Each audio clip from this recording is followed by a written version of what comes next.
Hi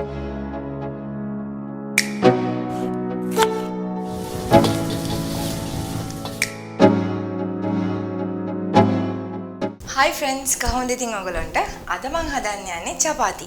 අපි බලමු එහෙනම් කොහොමද චපාති හදන්නේ කියලා.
චපාති හදන හැටි ඉගෙන ගත්තා කියලා.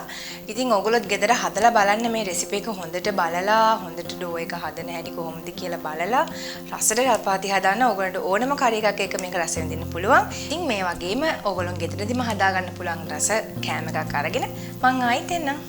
බයි.